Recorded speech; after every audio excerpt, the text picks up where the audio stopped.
the three parties needed to be part of such a process do not seem to be ready. The United States is approaching an election year where chances for launching a political process that will involve pressure on all sides, particularly Israel, are remote. The Israeli current government has repeatedly and publicly declared that it has no intention of ending the occupation or helping establish a Palestinian state. History as well as public opinion suggests that this government will probably be out in a year or so because of Israeli public opinion holding it responsible for what happened on October 7. All polls suggest that the opposition will handily win any new elections if they were held tomorrow. But the divide in Israel today is not between the pro-peace and anti-peace camps, as was the case decades ago. It is merely between the pro-Netanyahu and anti-Netanyahu camps, with both sides holding a hardline, almost identical stand against a Palestinian state. The Palestinian Authority also has not had elections since 2006, and its approval rating was very low even before October 7. No side can claim to represent the Palestinians in any political process without elections. For all these reasons, the stars are not aligned for a political process that is going to be serious. If we are to learn from earlier processes, the one major shortcoming that all earlier processes had is that they were open-ended. They did not specify an end game, and therefore negotiations took place forever while Israel was building more settlements and rendering the very concept of a two-state solution that we are all in support of impossible. If we cast these difficulties aside, I'd like you to engage with me, at least hypothetically, in imagining the elements of a process that would learn lessons from the past, that would be seen as serious, and that would address the root cause of the problem, the Israeli occupation. The contours of such a process might look like the following. 1. The United States would lead a political plan that would declare a priori a clearly defined objective of ending the occupation within a specified time frame, say 3 to 5 years. Both sides will have to agree to this objective. 2, the United Nations would issue a resolution recognizing a Palestinian state on the basis of the 1967 border a priori, with details to be worked out through negotiations. 3, settlement activity would be completely frozen. 4, in a reverse engineering process, negotiations become focused on the steps needed to reach that objective rather than on what the end game looks like. 5, fresh elections are held both in Israel and the West Bank and Gaza. Over this plan, voters would go to the polls based on this clearly defined political horizon. 6, the issue of who rules Gaza becomes a step along the road to end the occupation, rather than an end game by itself. Solutions that were rejected by both parties today because of the absence of an overall political framework will be revisited. 7, the reconstruction of Gaza becomes a step along the road to a settlement, with more parties such as Gulf states, the European Union, or the World Bank ready to take part where they are not today. Syria teaches us a lesson here, despite the fact that the war has been largely over for the last 5 years there. No reconstruction has taken place in the absence of a plan for the future of the country. And 8, an international fund is set up to help Palestinians in Gaza and the West Bank stay on their land, to alleviate fears of mass transfer of Palestinians outside Palestinian land. Does the above sound ambitious? It does not even start to address what to do with the settlements issue.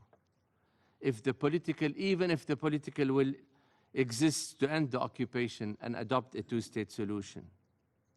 Separating the two communities will still be a daunting task. But the purpose of my intervention is to indicate what a serious political process entails, so that illusions of success, if the past is to be repeated, are cast aside. But if the international community decides this is too unrealistic, let us look at what the alternatives might look like. One, waiting for better times to effect a two-state solution. This has been the preferred scenario for the Biden administration as well as that of the international community. This logic states that in the end, this scenario is the preferred solution for all parties, which at one point in time will come to understand that there is no way out except to share the land by separating the two communities within two states. All one has to do is to try to keep things quiet and wait for a better time when there are Israeli and Palestinian governments willing to compromise. The problem with this logic is that a preferred scenario is not a sufficient condition to make it happen. It assumes a status quo, which is not the case with the continued expansion of settlements. If the number of settlers today makes it difficult to separate the two communities, the situation will irreversibly worsen in few years as the settler community might top 1 million. If a two-state solution is deemed difficult to effect today, it will in all probability become impossible in the future due to these demographic and political realities. The other scenario, mass transfer of Palestinians by Israel outside Palestinian territories. Israel today is faced with another factor that has become impossible to ignore: demography. The number of Palestinian Arabs in areas under Israel's control has become greater than the number of Israeli Jews. If Israel does not intend to end the occupation and accept a two-state solution, and if it does not want to become a minority, ruling over a majority in a situation many human rights organizations, including Israeli ones, have called apartheid, then under this scenario, Israel's preferred alternative is to try to effect a mass transfer of Palestinians from Gaza to Egypt and from the West Bank to Jordan. Already we are witnessing several indications of this. Large parts of Gaza have been turned practically uninhabitable, and several Israeli cabinet ministers, including Netanyahu himself, have been directly or indirectly quoted as promoting forced or voluntary transfer of Palestinians. But mass transfer will not be easy to implement.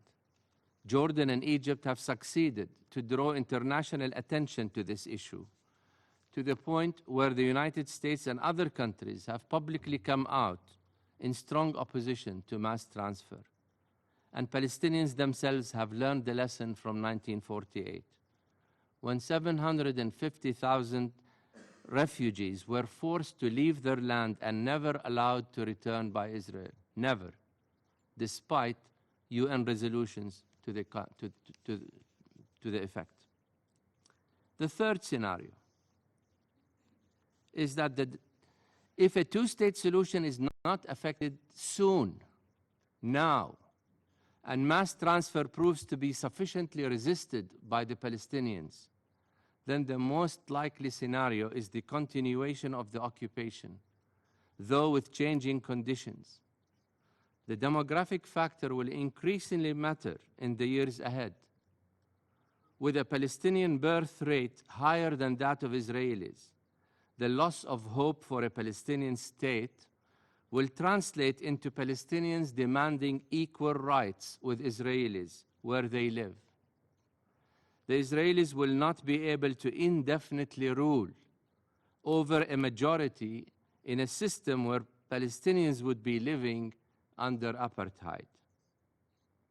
If that is coupled with the issue of the generational gap we are witnessing in the West, where the young generation is increasingly more supportive of Palestinians and the issue of rights than the older generation, then the world will become increasingly more critical of the occupation, and the problem will start shifting from one focusing on the shape of a solution to one anchored in equal rights. These are the options for the future. The international community, in my view, is certainly partly to blame for the situation we see ourselves in today.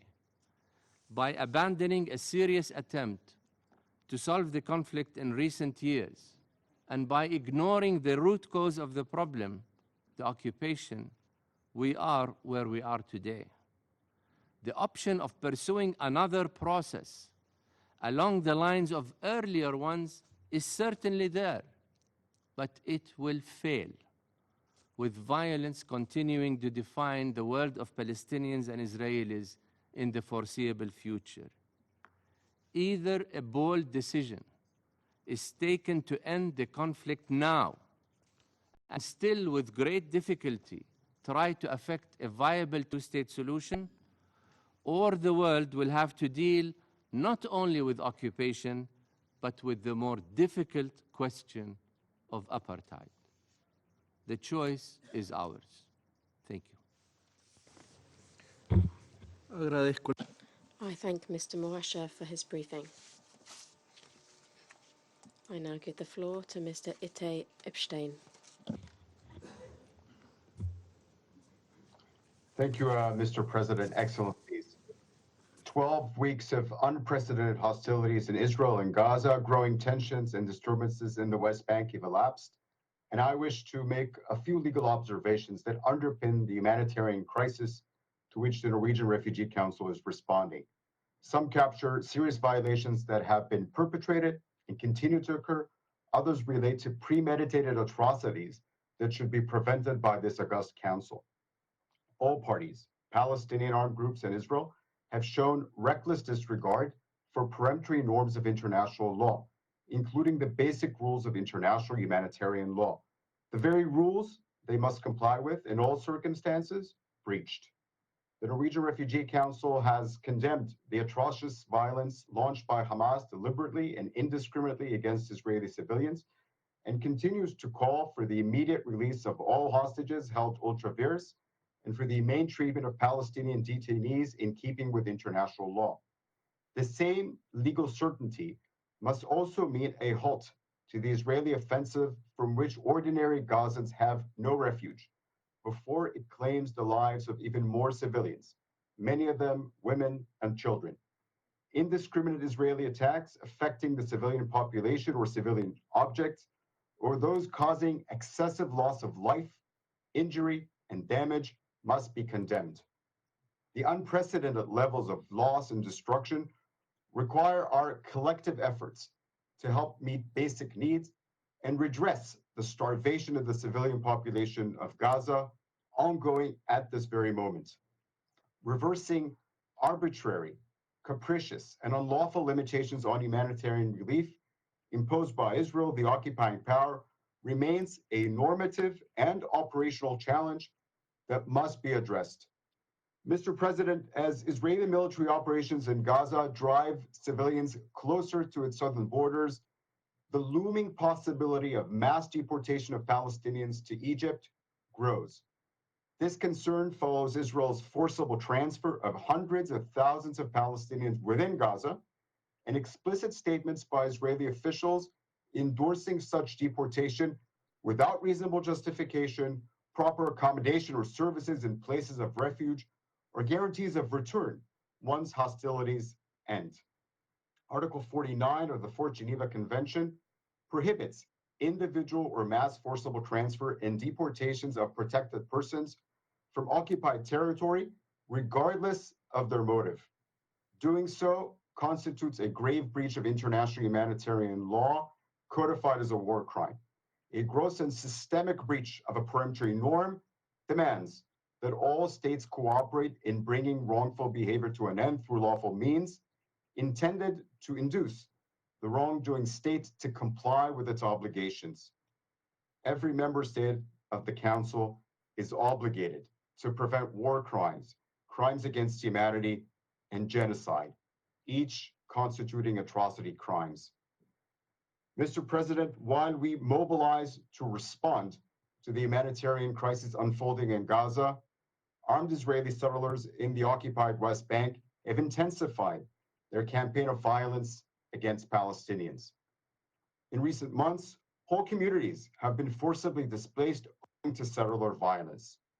Israeli authorities are doing next to nothing to prevent these attacks, resulting in numerous fatalities.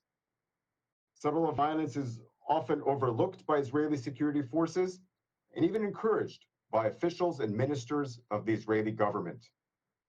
Preventing settler violence and the corollary forcible transfer of Palestinians entails invoking Israel's responsibility for unlawfully transferring its population to occupied territory in order to colonize it.